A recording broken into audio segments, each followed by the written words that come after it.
Hi everyone, welcome back to Mithila slash life. আজকে আমি করব পাকিস্তানি সেলিব্রিটি হানিয়া আমিরের মতো মেকআপ। প্রথমে আমি ন্যাচারাল একটা লেন্স পরে নিচ্ছি, কারণ হানিয়া আমিরের সবগুলা পিকচারে দেখা যাচ্ছে একদম ন্যাচারাল আই আছে, কোনো লাউড কোনো লেন্স নাই। আর আমি লেন্সটা নিয়েছি কোরিয়ান লেন্সেস থেকে। তারপরে আমি কালার কারেকশন করে নিয়েছি, জাস্ট অল্প একটু কনসিলার আর একটু অরেঞ্জ কালার কারেক্টর মিক্স করে তারপর আমি কালার কারেকশনটা করে নিব। আমি ফিঙ্গার দিয়ে ব্লেন্ড করছি যাতে চোখের নিচ থেকে এটা না সরে যায়। তারপরে আমি ইউজ করছি W7-এর ফাউন্ডেশন, খুবই অল্প পরিমাণে আমি ফাউন্ডেশনটা ইউজ করেছি। তারপরে আমি হাইলাইটিং পয়েন্টগুলোতে কনসিলার ইউজ করেছিলাম। এখন আমি ডার্ক ব্রাউন একটি শেড দিয়ে আমার আইব্রাও করে নিচ্ছি। খুবই অল্প পরিমাণে পাউডার নিয়ে মেকআপটা সেট করে নিচ্ছি।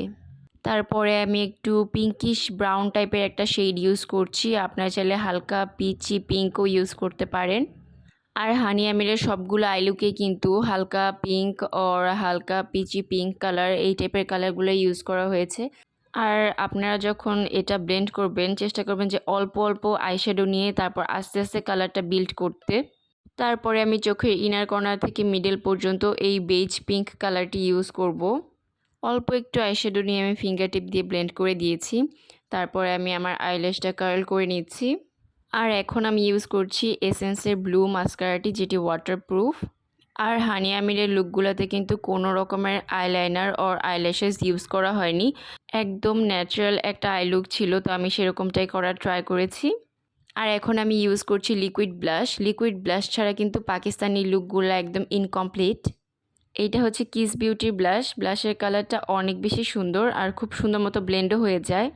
আর আজকে আমি যতগুলা মেকআপ ইউজ করেছি সবগুলা কিন্তু গ্ল্যামডাস্ট থেকে নেওয়া। আর গ্ল্যামডাস্ট থেকে কি শপিং করেছিলাম সেই ভিডিওটা কিন্তু আমি অনেক দিন আগে শেয়ার করেছিলাম আপনাদের সাথে। যারা দেখেননি তারা কিন্তু দেখে নেবেন, আমি কমেন্টে অ্যান্ড ডিসক্রিপশন বক্সে লিঙ্কটা দিয়ে দিব। আর এই তো আমার ব্লাশ লাগানো প্রায় শেষ, এখন আমি ইউজ করব হাইলাইটারটা আমরা খুবই অল্প পরিমাণে ইউজ করব, মানে মনে রাখবেন যে লেস ইজ মোর, কারণ সামনে থেকে হাইলাইটারটা যদি অনেক বেশি দেখা যায় তাহলে কিন্তু একটুও ভালো লাগে না। আর আমি এই টাইপের একটা ব্রাশ ইউজ করি খুব সুন্দর মতো ব্লেন্ড করে নিতে। তারপরে আমি চোখের ইনার কর্নারে সেম হাইলাইটারটি ইউজ করছি। আর ইনার কর্নারে হাইলাইটার ইউজ করলে কিন্তু চোখটা আরেকটু বেশি ওপেন লাগে। আর আমি আমার ব্রাউ বোনেও সেম হাইলাইটারটি ইউজ করছি খুবই অল্প পরিমাণে। তারপরে আমি ইউজ করছি কোরাল টাইপের একটি লিপস্টিক, এটি হচ্ছে লা ফেমি 304। হানিয়া আমিরের সবগুলা পিকচারে কিন্তু এরকম কোরাল অরেঞ্জি টাইপের লিপস্টিক ইউজ করা। তারপরে আমি ইউজ করছি একটা লিপ টিন্ট, জাস্ট ঠোঁটের মাঝখানে অল্প একটু দিয়ে নিব। আর হানিয়া আমিরের সবগুলা পিকচারে কিন্তু লিপ গ্লস ইউজ করা, তো আমি শিগ্ল্যামের জেলি ওয়াও লিপ গ্লসটি ইউজ করছি। এইটা একটা ক্লিয়ার লিপ গ্লস আর এটার ঘ্রাণটা অনেক বেশি সুন্দর। আর এই তো আমার মেকআপ লুক কিন্তু কমপ্লিট, এখন আমি আমার হেয়ারস্টাইলটা করে নেব। তো হানিয়া আমিরের সবগুলা পিকচারে এরকম টুইস্ট করা হেয়ারস্টাইল ছিল, এটা কিন্তু মোটামুটি সবাই পারে, বেশি কঠিন কিছু না।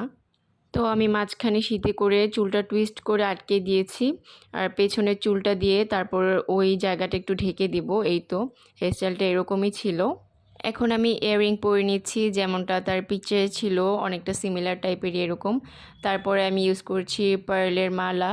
আর এবার দেখা যাচ্ছে যে পাকিস্তানি ফটোশ্যুটগুলোতে তারা পার্লটা অনেক বেশি ইউজ করছে, যেমন মাল্টিপল লেয়ারের পার্লের মালা ওর সিঙ্গেল মালা, তারপর পার্লের ইয়াররিং।